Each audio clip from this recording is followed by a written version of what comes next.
Olá, gente! Como eu expliquei há pouco, hoje a gente está entrando mais cedo, né? Nós estamos entrando mais cedo, às 7 da noite, a pedido do nosso entrevistado.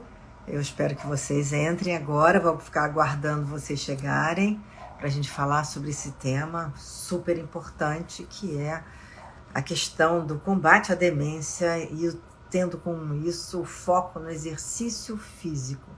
Por que isso é tão importante para as pessoas acima de 50 anos? A gente vai saber com o Márcio Atala, que é fisioterapeuta, professor de educação física, e ele também tem pós em nutrição e é um especialista em qualidade de vida. Ele participa da Rádio CBN, ele também é especialista, que é colaborador e fala no Fantástico, tem um programa dele, Bem-Estar. Então, a gente tem assim uma pessoa muito completa, dedicada a esse assunto da qualidade de vida. Eu quero dizer para vocês também que a gente está vendo aí muita coisa acontecendo em Petrópolis, a cidade imperial do Rio de Janeiro, aqui do estado do Rio de Janeiro, e eu estou aqui fazendo campanha para que a gente faça doações para as pessoas, porque a cidade está muito acabada, as pessoas perderam tudo, e quem puder fazer a sua doação, tem o SO Serra, que é uma instituição séria para você poder fazer a sua doação, e é 24, que é o prefixo. Aí, se você quiser tomar nota, se alguém quiser tomar nota e botar aqui também, eu agradeço. É 993038885. Eu vou repetir, 24, que é Petrópolis, 99303885. Se puderem ajudar, nós sabemos como as pessoas precisam nesse momento. Bem, eu vou agora ver se Márcio Atala já está aqui para a gente começar a nossa entrevista aqui na nossa Entre, porque a gente sabe, né, que esses 2 anos de pandemia foram anos muito difíceis. Oi, Márcio, como vai? Tá bom? Tá me ouvindo? Tudo bem, Márcio? Prazer Xará, falar com né? você. Xará. De Márcia para Márcio. Pois é. Ô, Márcio. Muito feliz de falar com você. Obrigada. Eu estou muito contente porque eu acho que você tem um trabalho muito bonito que você faz de conscientização de qualidade de vida. Isso é muito importante. Eu sou uma pessoa muito ligada nesse assunto. Fui embaixadora do Bradesco Seguros sobre a questão toda de qualidade de vida, então do portal. Então eu acho que é um assunto assim, extremamente importante para as pessoas. E o nosso tema, né, Márcio, sobre a demência. Eu queria que você colocasse esse assunto, porque as pessoas podem achar que a gente só tem que fazer exercício mental para prevenir a demência, da importância do exercício físico nesse momento. Márcia, bom, primeiro, prazer falar com você, eu sou fã. E é importante ter um espaço para a gente sempre falar que a atividade física ela vai muito além do benefício físico, né? Então, hoje a gente sabe, mais do que nunca, né, que a atividade física ela tem um papel fundamental na nossa saúde emocional e cognitiva. Então, quando a gente fala da atividade física e os benefícios para a nossa capacidade mental, a gente está falando que melhora a memória, melhora a aprendizagem, produz novos neurônios. Aquela curva de perda de cognição que a gente vai tendo ao longo da vida, ela é diminuída. Então, você vai perder menos, né, essa cognição ao longo da vida. E você diminui hoje, comprovadamente, a chance de desenvolver doenças da mente, como o Alzheimer, por exemplo. Então, a atividade física hoje, ela deve ser feita, e tem um livro que eu já recomendo aqui, que é Corpo Ativo, Mente Desperta, é de um neurocientista de Harvard. Você tem inúmeros livros bons dessa área, mas esse em especial, eles mostram como a atividade física ela é importante para o cérebro, a ponto do autor falar que se ele pudesse escolher só um órgão no corpo humano como mais beneficiado com o movimento, ele escolheria o cérebro. Então, pois é, as pessoas não têm essa ideia, ficam achando logo que é o corpinho bonito, a musculatura, né? A figura, mas não é o cérebro, né? Isso aqui eu acho incrível, Márcio. É incrível, você, que nem eu falei, tem produção de novos neurônios, e aí você falou uma coisa que é muito interessante, o músculo. A massa muscular, hoje, ela responde por mais ou menos 40% do nosso peso. Claro que dentro da massa muscular você vai ter água, você vai ter, enfim, estoques de carboidrato, um pouco de gordura, enfim, você... Mas a massa muscular, ela produz uma enorme quantidade de substâncias anti-inflamatórias e substâncias que vão ser super importantes para o nosso cérebro. Então, hoje, para você ter uma ideia, a Sociedade Americana de Geriatria, quando você passa dos 60 anos e tem algum problema com memória, já começa a apresentar algum sinal, a primeira recomendação, faça atividade física. Né? Agora, Márcio, importante você dizer o que é o problema com memória. Porque uma vez eu entrevistei um grande psiquiatra, Jorge Alberto Costa Silva, que ele estava falando o seguinte, que depois de uma certa idade, o seu cérebro tende a deletar coisas mesmo que não são importantes. Aí as pessoas que estão esquecendo alguma coisa já ficam achando, será que eu estou com Alzheimer? Será que eu estou com algum problema? Quando é que a gente vai pensar que o problema é um problema realmente? Não é aquela coisa que é natural no esquecimento normal. Como é que a gente avalia isso para você? O importante sempre é quando você tem esses lapsos, a gente tem que entender, que nem você falou, que é normal e faz parte do processo de envelhecimento. Isso é fato. A gente pode diminuir isso. Então, esse é um ponto.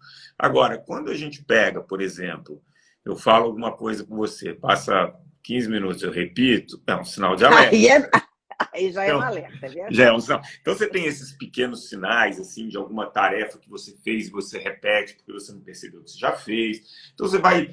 Quando você tem essas atitudes repetidas, é um sinal de alerta e é muito importante você procurar um especialista.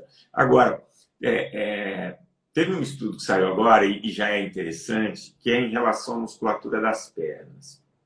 É importante isso, hein? Muito importante. Primeiro que a gente é muito conhecida a questão da panturrilha ser um segundo coração, né? Ela devolve todo o sangue para o nosso corpo. Então, a musculatura da perna, sendo bem trabalhada, eficiente, além de garantir uma melhor saúde cardiovascular, hoje eles já conseguem relacionar isso com expectativa de vida, né? O quanto eu vou viver a mais, e também a questão da cognição.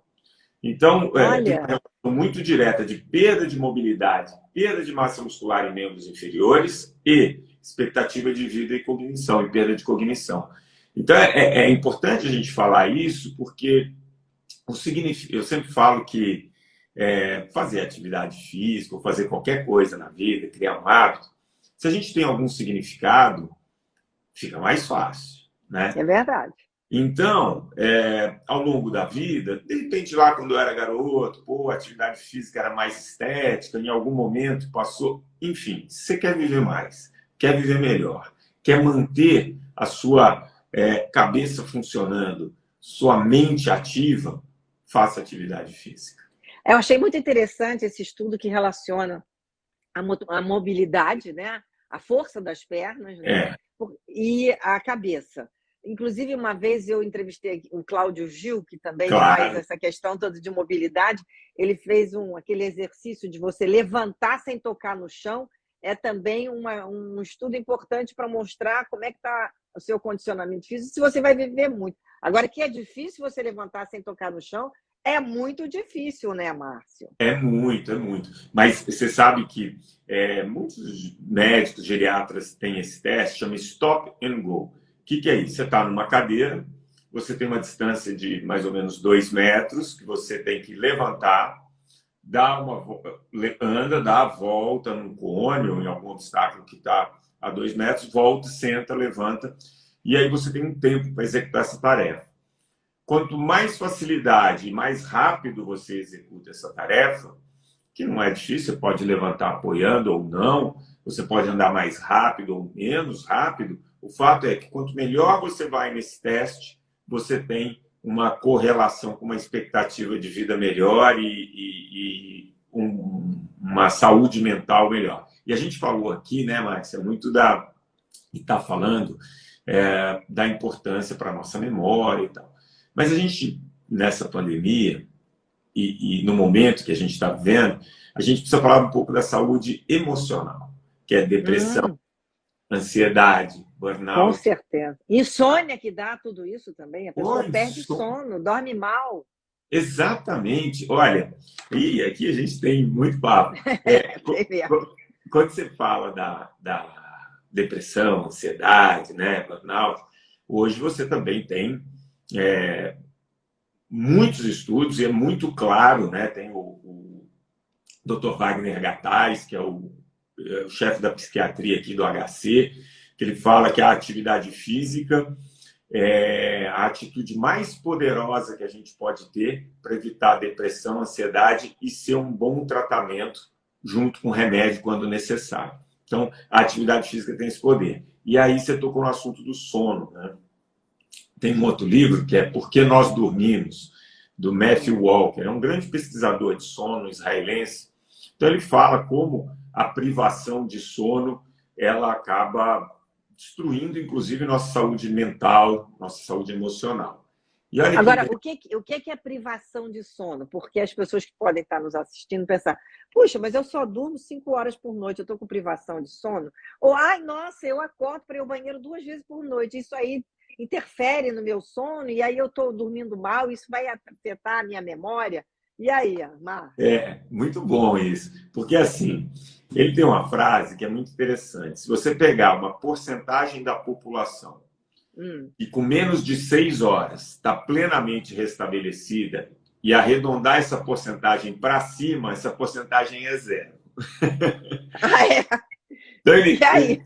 ele diz assim, 6 horas é o mínimo que a gente precisa para um pequeno grupo. Claro que à medida que a gente vai envelhecendo, a gente até dorme menos. Ah, isso é Sete, bom você falar, hein? Tem muita gente pensando aqui, estou preocupada, só durmo 5 horas. Eu tenho uma amiga é, que só dorme 4. então, ela vai se acostumando com isso e você tem muitos, assim, a literatura ela é farta, mostrando que pessoas que dormem menos de 6 horas têm expectativa de vida menor, prevalência de doenças crônicas. Então, tentar dormir 6 horas, pelo menos, é importante. A grande maioria das pessoas vai precisar entre 7 horas e 7 horas e meia. E uma pequena quantidade precisa de mais. Mas, quando a gente estava falando da atividade física e sono, existem dois mecanismos que regulam o nosso sono. Um é o ciclo circadiano, que tem a ver com a luz, né? Luz, quando a gente acorda, você se expõe à luminosidade, você desperta uma cascata de hormônios que vai te manter em alerta e tal. Quando vai escurecendo, a gente começa a produzir outros hormônios que vão induzir o sono. O mais conhecido deles é a melatonina. Acontece que hoje a gente está exposto à luminosidade até altas horas. E aí a gente vai tendo mais dificuldade para dormir. E um outro circuito que funciona em paralelo é um circuito que chama adenosina. O que é isso? Tudo que a gente faz durante o dia, qualquer produção de energia que a gente tem um resto, né, um produto que chama adenosina. À medida que eu vou acumulando essa substância, meu cérebro percebe e fala, preciso descansar. E aí tem uma substância que faz com que o cérebro não perceba muito a adenosina, que é a cafeína. E hoje a gente tem tomado muita cafeína. E, É. junto à questão da cafeína, tem o sedentarismo. Porque quanto menos atividade física eu faço, menos adenosina eu vou acumular. Menos cansado eu fico, mais dificuldade de dormir. Então, a atividade física ela tem tudo a ver com o sono. E aí, se você dorme melhor, a chance de você controlar a sua depressão, ansiedade, você melhora a sua memória. Então, o que eu costumo falar, Márcia, é que o estilo de vida, a gente não consegue isolar em pequenos pacotes, né? A atividade física, o sono, uma coisa influencia na outra. Não tem jeito, né? Quer dizer, você tem a sua genética, claro que cada um tem a sua genética, né? As suas heranças, né? Familiares, né? Ligados à saúde, mas o seu condicionamento físico, quer dizer, como você trata a sua vida é que vai definir mais do que nunca a sua longevidade, a sua qualidade de vida, né? Exato. Você falou aqui bastante sobre o condicionamento físico e o exercício, mas que tipo? Eu já vi gente aqui botando pilates, academia, puxar ferro, correr. O que é o recomendável em termos de atividade física, né? Porque tem gente que diz, detesto academia. Tem outros que dizem, só gosto de bicicleta. Só vou correr, não vou fazer mais nada. E aí, Márcia? Então, o nosso corpo, ele responde ao movimento. Eu vou dar aqui um dado para a gente pensar. Dança também, dança. Dança é maravilhoso, né? Principalmente porque mexe com coordenação, equilíbrio, musculatura de perna, ritmo, uma série de coisas. Mas olha só, os Estados Unidos é o país que mais tem academias e a porcentagem da população, 18% da população americana está matriculada numa academia. Só que os Estados Unidos tem mais de 70% da população acima do peso, mais de 30% obeso. Quando você vai, por exemplo, à Dinamarca, você tem menos de 5% da população em academia. Mas você tem ali quase 80% da população fisicamente ativa por andar de bicicleta, por andar a pé, por ter um movimento livre no seu dia a dia. Por isso que hoje as recomendações de exercício físico, elas não só incluem essas atividades, né? Então a gente está falando ali, caminhar, atividades aeróbicas, caminhar, nadar, correr, pedalar, enfim, qualquer uma delas, sendo feitas com regularidade. E você tem essas outras atividades que trabalham, e é muito importante, pouco era falado antigamente, são as atividades que promovem o ganho de massa muscular. E aí a gente tem musculação, pilates, ginástica funcional, exercício com elástico, qualquer movimento que você tenha resistência a esse movimento. Então, combinando a atividade aeróbica e a atividade de força, a recomendação são 150 minutos, pelo menos, ao longo da semana, divididos preferencialmente em 5 dias. Ou seja, 30 minutos, 5 vezes na semana. Isso é uma recomendação clássica, e se você fizer isso, você está ótimo. O ponto é, eu posso ter movimento independente disso. Então, se eu volto para a década de 80, um brasileiro dava 10 mil passos, e pouca gente ia para a academia. Então, existe ali uma recomendação que se você der entre 7.500 e 10 mil passos, você já está colhendo esses benefícios para a saúde, que é evitar um diabetes ou controlar melhor, hipertensão, evitar uma série de tipos de câncer, osteoporose, enfim. Então, se eu consigo, ao longo do dia, acumular movimento, então eu dou mais de 7.500 passos, ou subo 12 andares de escadas ao longo do dia, tudo isso é movimento que conta. O ponto, mas a gente tem que escolher aquilo que a gente consegue dar regularidade. É verdade. E a regularidade é que vai fazer diferença.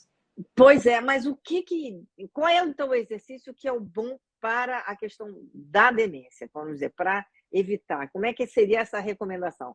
Tem faixa etária? Você está nos 30 é uma coisa, você está nos 40 é outra, você está nos 68, como é que é isso, Márcio? Bom, primeiro que nunca é tarde para começar. O quanto antes você começar, mais benefícios. Melhor, claro. Os estudos, eles são feitos muito em cima das atividades aeróbicas. Eu fiz um documentário, depois eu quero dividir com você e fique à vontade para divulgar, que eu viajo vários países do mundo para ver e conversar com especialistas e converso com uma neurocientista que é chefe do Departamento de Neurociência da Universidade de Nova York, a Wendy Suzuki, e fiz exatamente essa pergunta. E ela diz o seguinte, as atividades aeróbicas, quando você ultrapassa 15 minutos de atividade, e ela é fã da dança, então quando você falou da dança, eu lembrei dela. Foi dança é o máximo, né?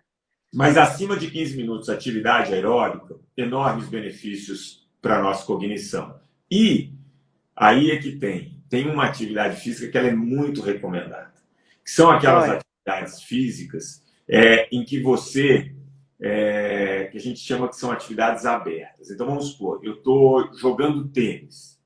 Eu não sei como a bola vai pingar, eu não sei para onde vai, com que efeito.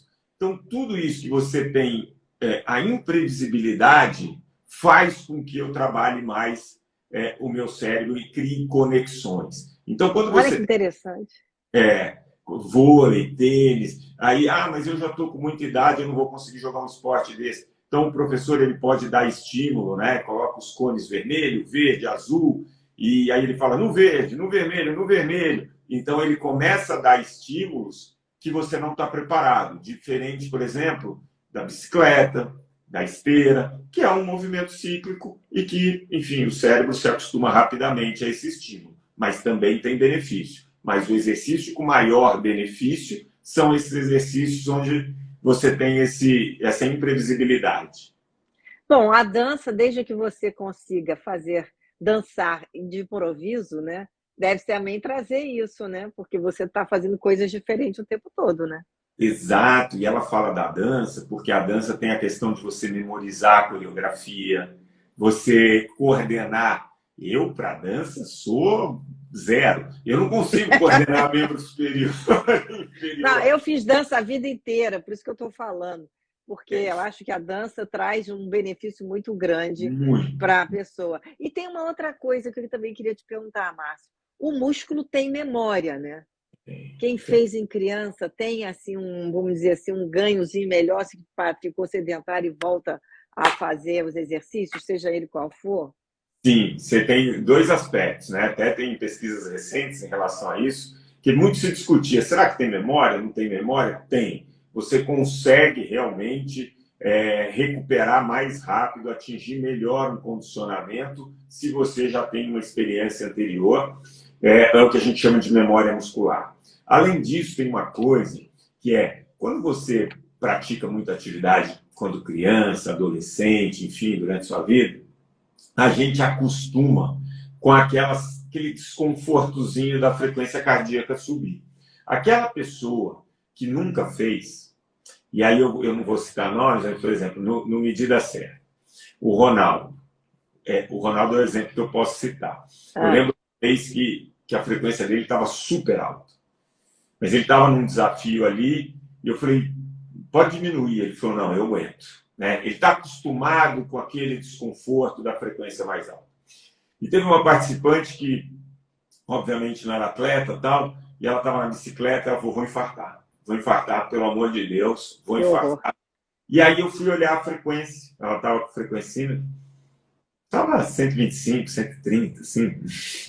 Mas gera esse desconforto. Então, pessoas que têm um passado, um histórico de atividade física, além de ter uma memória muscular, ela lida melhor com aquele pequeno desconforto que a atividade física traz no início.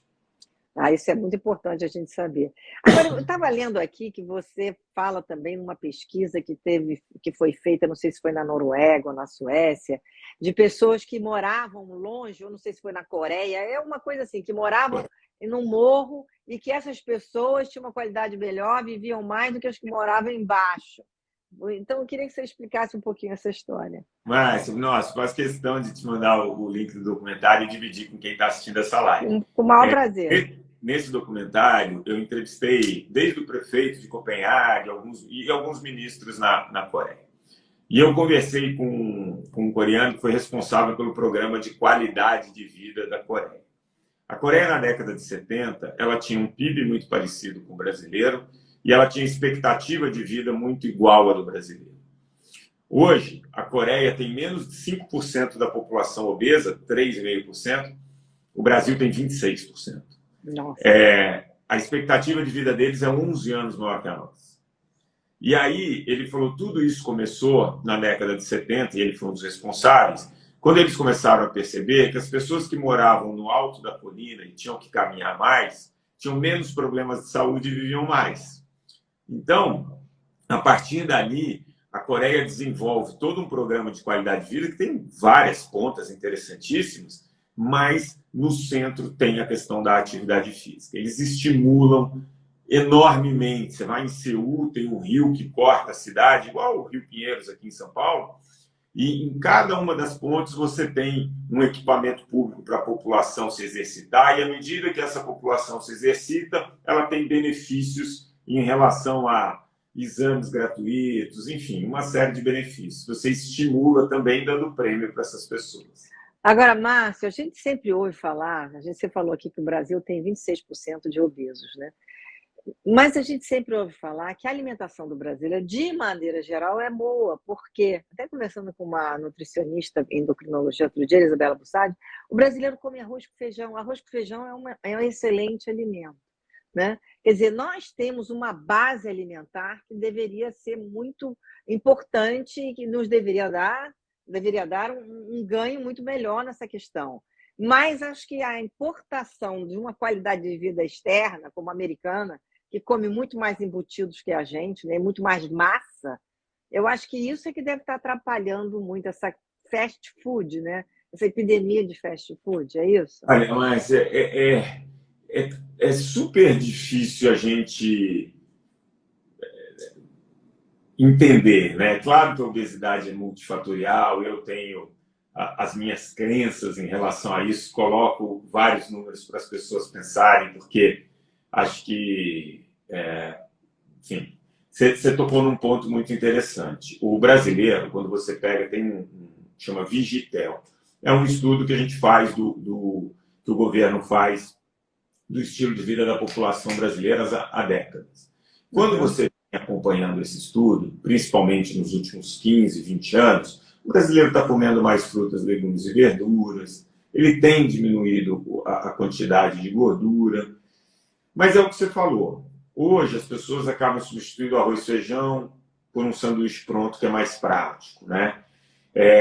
E aí o que acontece? Você tem um volume até menor de comida, mas você tem muito mais caloria. Muito nutriente, e esse é um problema. Agora, a gente tem que se ater a um outro problema, quando a gente fala do peso, que é a questão do nosso estilo de vida. No final da década de 80, 1989, o IBGE tem um estudo, o Brasil tinha 13,8% da população só acima do peso. Hoje tem 66%. Agora, desculpe, Márcio, mas o que é acima do peso, né? Porque uma coisa é obesidade, outra coisa é estar acima do peso. Isso. E você, populacionalmente, não tem como. Você vai fazer o IMC, né? Que é uma relação da altura com o peso. Então, quando você tem um IMC entre 25 e 30, você tem sobrepeso. Agora, se você tem acima de 30, você já tem obesidade. E aí, o que acontece? Na década de 80, um brasileiro, em média, dava 10 mil passos por dia. Por que a gente dava 10 mil passos? Poxa, a gente não tinha celular, a gente tinha muito menos shoppings, as lojas eram de rua. Poxa, você, né, não tinha computador em casa. Ninguém ficava tanto tempo nas mídias digitais, né? A verdade é essa. E você tem essa relação direta. Hoje, um brasileiro dá, em média, 2.500 passos.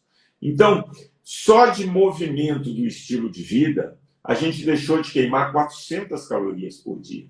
É muita coisa. Imagina uma pessoa que está acima do peso e é sedentária, e você fala assim para ela, escolhe, qualquer jeito, vai queimar 400 calorias. Pô, dá trabalho pra caramba, é 1 hora de esteira, entendeu? Isso ela fazia incorporado no dia a dia dela, sem pensar. Então, eu acho que esse é o grande desafio dessa geração. Como eu vou incorporar movimento na minha vida, né? Porque ele não está mais no dia a dia. Eu vou dar uma explicação rápida. A Wendy Suzuki, ela é neurocientista e ela fala o seguinte: 80% de tudo que a gente faz no nosso dia é automatizado. Eu não penso para fazer. Eu não penso para dirigir, eu não penso para tomar banho, eu não penso para andar. Então, você cria hábito para não ter que decidir, para poupar energia. Porque a espécie ela sobreviveu tendo que economizar energia, porque você tinha muito pouco alimento e você tinha que lutar, caçar, enfim. Então, o nosso cérebro é uma máquina muito eficiente para poupar energia. E o jeito que o cérebro encontra para poupar energia é automatizar as coisas. E se ele tivesse que decidir tudo toda hora, imagina, se a gente automatizando 80% de tudo que a gente faz, o cérebro gasta 20% das nossas calorias, né? Então, ela fala o seguinte, até a década de 80, o ser humano não precisava pensar para fazer atividade física. Essa atividade física, ela estava inserida no meio ambiente. Entendi, num estilo de vida. Isso. Hoje, o desafio dessa geração é como eu vou criar um hábito e incluir um movimento que eu não sou obrigado a fazer. Por quê? É tudo muito confortável, eu tenho alimento muito fácil, né? Você consegue ter acesso a alimento, eu posso pedir um jantar enquanto eu estou falando com você e vai bater na minha porta daqui meia hora. Né? Então, ela fala que o grande desafio dessa geração é como criar o hábito de fazer exercício, sendo que ele não está incorporado no dia a dia. E aí entra o Brasil campeão mundial de sedentarismo entre adolescentes. 83% dos nossos adolescentes não conseguem atingir o mínimo de atividade física recomendado pela Organização Mundial da Saúde. Pois é triste ver, porque, Márcio, antigamente o adolescente podia brincar na rua, né? A rua era um lugar de você transformava. Eu me lembro, minhas irmãs, minhas amigas, a gente morava numa rua que a gente usava a rua para brincar. Às vezes, tem um finalzinho de rua que você brincava. Hoje em dia você não tem. Como é que você vai deixar um filho brincar na rua? É muito complicado essa questão toda de segurança, né? A questão urbana. É muito. A sua colocação é perfeita, porque normalmente a resposta fácil é falar: tem muita tecnologia. Tudo bem, mas tem a questão do meio ambiente, da segurança que você tocou. Pois é. Né? Eu lembro que eu sou mineiro, até os 12 anos vim do Belo Horizonte, e, enfim, um dia estava lá e fui dar uma volta na Lagoa da Pampulha. E aí olhei aquilo, a distância que eu morava ali, e aí eu liguei para minha mãe e falava: mãe, você não ligava para mim, né?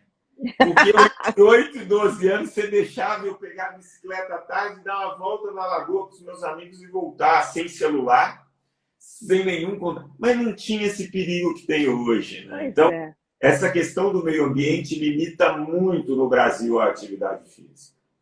Porque muitas vezes o pai prefere: não, fica aí no seu iPad, não desce não.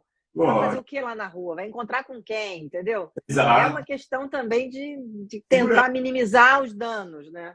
Exatamente. Que podem fugir ao controle. Agora, Márcio, quando você falou sobre massa muscular, eu queria que você desse uns exemplos para as pessoas que estão vendo assim entenderem. Quer dizer, um brasileiro médio, uma altura média, peso médio, como é que a pessoa sabe? Não, eu realmente estou fora do meu peso. Uma pessoa que tem 1,63 m, por exemplo, tem que pesar quanto? Olha, homem ou mulher? Você pode fazer uma análise assim? Para mim, a melhor referência é sempre a circunferência abdominal, se a gente está pensando em saúde de verdade. Então, se eu tenho ali a fita métrica, sou mulher, né? Eu tenho que manter máximo até 88 centímetros. Da circunferência abdominal, medindo em cima do umbigo, é isso? Exato. 88 porque acima de 88 a gente sabe que o risco de desenvolver doenças crônicas e ter chance aumentada para 13 tipos de câncer é muito grande. Independente da altura da pessoa? Isso é uma média da população brasileira. Claro, se a pessoa for muito mais alta, você vai ter uma flexibilidade. Para o homem, 102 centímetros. Se você tem a circunferência... Eu tenho até aqui... Vamos repetir isso. Para as mulheres, 88 centímetros de circunferência. Isso. E para os homens, 102 centímetros. Eu estou até com uma fita métrica aqui. Você vê que ela é vermelha no 102. E aí ela fica verde, né, e amarela. Isso falando de homem, né? E tem aqui a da mulher também, que é 88. Né? Então você pega aqui, o 88 começa a ficar vermelho. Entendi. E no homem 102. Então, essa é uma boa medida, né? A questão do peso, muitas vezes, eu tenho um amigo que tem exatamente a minha altura, 1,80 m. Ele pesa 92, eu peso 77. Nossa, diferença. Ele é forte pra caramba. Tudo bem, ele tem um percentual de gordura um pouco maior do que o meu, mas ele é muito forte, né? Ele é um cara com estatura larga, sabe? Aquela pessoa larga. Obviamente, ele pesa mais do que eu, mas quando você pega a circunferência abdominal dele, ele está bem longe de 102, tá? 92, 94. Então, assim, esse é um bom parâmetro, a circunferência abdominal. Agora, uma pessoa que não é atleta, enfim, se fizer o testezinho ali do IMC e der abaixo de 25, está ótimo. Abaixo de 25 está ótimo. Você falou um troço assim que é ossatura larga. Quer dizer, tem gente que diz assim: não, eu peso muito porque meu osso é muito pesado. Você já ouviu isso, não? Eu peso porque meu osso é pesado. Eu falei: puxa, só o osso. Já ouvi isso. O osso o resto também é. Mas isso é uma coisa interessante. A outra coisa, como a gente estava falando também sobre a questão toda do exercício físico para combater a demência, existem exercícios mentais que a pessoa faz, né? Sim, Óbvio, né? Tem claro. toda uma terapia que se usa para pessoas muito idosas. Mas quando é que hoje em dia, porque tudo está mudando tanto, né, Márcia? Antigamente a pessoa que tinha 50 parecia 50, hoje em dia, hoje de 50 parece 40, hoje de 60 parece 50. O Exato. ser humano está tendo uma aparência mais jovem. Mas isso significa que internamente ele também está mais jovem? Não, depende da pessoa, né? É. Então, essa é uma ótima pergunta, porque obviamente a gente, se eu pegar meu avô, eu tenho uma foto até aqui, eu, meu pai e meu avô.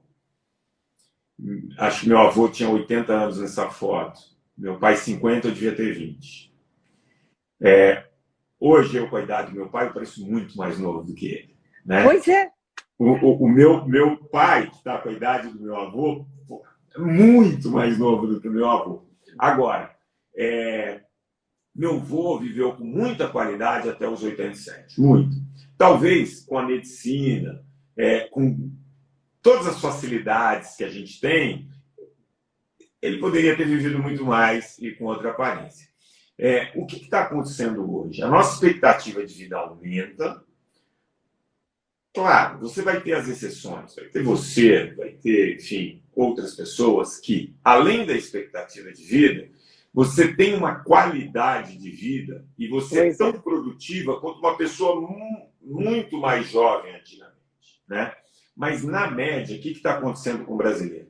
Ele vive mais, mas tem um outro dado que chama tempo de pouca autonomia ao final da vida. E isso tem aumentado no Brasil. Então, no Brasil, os últimos 9 anos da vida são vividos com autonomia comprometida. E essa pergunta eu fiz lá na Coreia para uns ministros, falei assim, tudo bem, vocês estão vivendo 85 anos, até quando você quer chegar, né? Ele falou, olha, essa nunca foi a nossa preocupação. Quando a gente iniciou esse processo de qualidade de vida para a população sul-coreana, a gente tinha 9 anos de autonomia comprometida, hoje só 3. Então, essa sua pergunta precisa ser respondida. Na média, o brasileiro não tem aproveitado esses anos a mais. Mas a gente sabe que o Brasil é um país desigual, Claro. e que as pessoas que souberem aproveitar essa oportunidade, não tenho dúvida nenhuma, vão viver mais e com muita qualidade. Pois é, mas quando você fala autonomia comprometida, é aquela pessoa que não tem mais capacidade de cuidar de si própria, né? Que precisa de ajuda. Exato. Né? E isso é uma coisa que a gente também está vendo, que tem muito mais longevos também. Eu me lembro que quando começou a campanha de vacinação, a faixa etária dos 90 anos eram vários dias. Exato. Vários dias. Aquilo me surpreendeu. 90 anos e mais. Eram muitos dias. Quer dizer, também tem esse lado que surpreende, da gente saber que tem uma população de longevos muito grande no Brasil, que não era uma coisa que se pensava antigamente. O Brasil é um país jovem, né? Mas aí é que está o perigo. Porque, assim, até saiu um artigo essa semana no New York Times, o prefeito de Nova York falou, está na cara das pessoas. Se a gente não cuidar do estilo de vida, não tem como pagar mais nada. Então, vamos para o Brasil. A maioria dos países na Europa enriqueceu e envelheceu. O Brasil, hoje, tem 7,2 pessoas trabalhando para cada 3,8... tem mais ou menos 3 pessoas, 3,8 pessoas aposentadas para 6,2 trabalhando. Exatamente isso. Tá? Em 2035, se a gente mantiver aí os 65 anos como idade de aposentadoria, o Brasil vai ter mais gente acima de 65 do que abaixo de 18. Você vai ter 5 pessoas e meia aposentadas para 4,5 trabalhando. Cara, isso não vai dar certo. Não vai, porque as pessoas não estão envelhecendo com saúde. Foi o que eu falei da autonomia comprometida.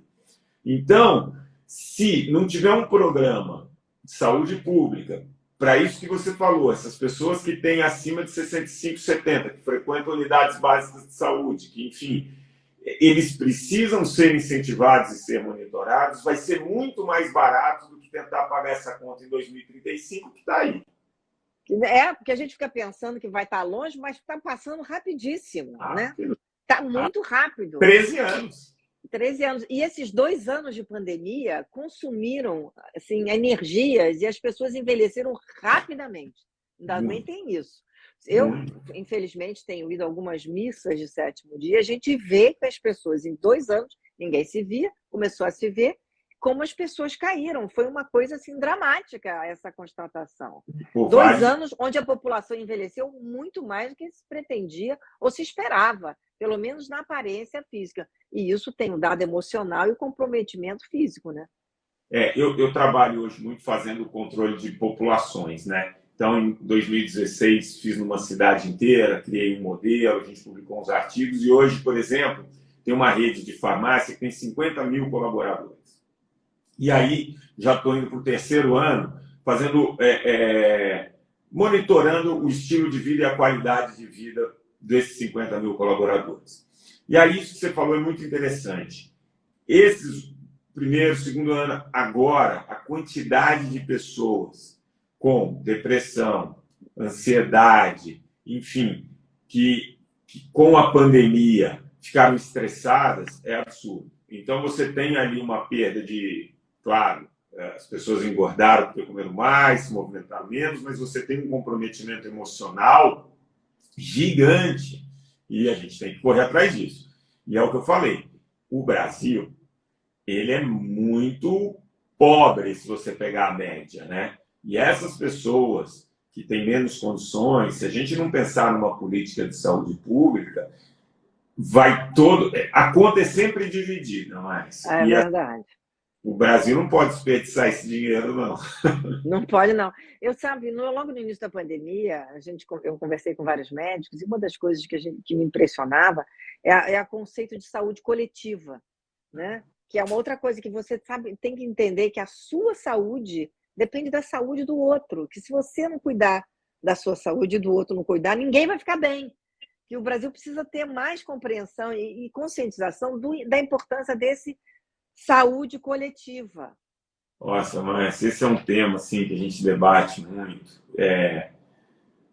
que é exatamente isso, né? Então, teve muita essa questão da saúde coletiva, ela veio muito com a questão da vacina, né? Não, eu tenho que pensar no coletivo, me vacinar e tal. E hoje a gente enfrenta muito essa questão da obesidade. A obesidade, por definição da Organização Mundial da Saúde, desde 2012, é uma doença. O excesso de gordura no corpo é um processo inflamatório crônico. Então, se você é sedentário, se você está acima do peso, se você fuma, não é problema só seu. Essa conta é coletiva, entendeu? E aí você ouve a pessoa falando, não, mas eu estou feliz se eu ficar doente, o problema é meu. Não é seu. Né? O plano de saúde, a conta é dividida em todo mundo. O serviço público vai ter que aumentar imposto para pagar essa conta. Então, essa noção de saúde coletiva, eu acho que a gente deveria bater mais e conscientizar mais as pessoas que a nossa saúde ela não é só nossa. Não, não é não. Ô, Márcio, olha, eu quero te agradecer muito a nossa live, já estamos quase aqui acabando o nosso tempo, foi muito boa. Você tem dados ótimos, né? Eu achei assim, interessantíssimo. Gostaria depois que você me mandasse esse livro. Vou mandar. O nome do livro, dessas pesquisas todas. Eu sou uma pessoa muito interessada nessa questão de qualidade de vida. Eu quero dizer que tem pessoas que têm famílias longevas, né? Eu tenho uma mãe de 92, meu pai morreu com 95, meu outro avô com 94. Então, tem pessoas assim que têm uma família, né? Isso é um dado genético. Por que isso acontece, a gente não sabe. Mas, independente disso, a gente sabe que quem vive mais também tem que se cuidar mais. Né? Porque... Você sabe, eu entrevistei a Mariana Zatz, que é uma geneticista, e ela falava que antigamente no Japão, quando alguém chegava a 100 anos, fazia uma festa. Agora não dá mais, porque muita gente chega. Tem muita gente. Outro dia eu vi que tinha uma pessoa de 126 anos. 126 anos. Eu não preciso chegar tanto, eu quero ir até quando eu tiver bastante autonomia. Eu acho que a questão da autonomia que você falou é fundamental, É, né? A pessoa tendo autonomia, ela tem qualidade de vida, né? exato, Isso exatamente. aí Mas é muito importante. eu vou compartilhar com você esses dados do documentário e tenho certeza que em breve a gente vai falar de novo. Pois é, também acho. Quando você tiver alguns assuntos aqui, você, ó, vamos fazer a live, vamos embora, vamos fazer a live, tá? Vamos sim, um prazer, sou seu fã. Muito obrigada. E eu sou fã do seu trabalho, tenho visto, tenho apreciado muito. E fizemos uma live assim excepcional. Muito obrigado, Márcio. Uma boa noite Obrigado, para você e uma boa noite para você todo mundo que também. está nos assistindo, tá bom? Prazer. Tchau. Tchau.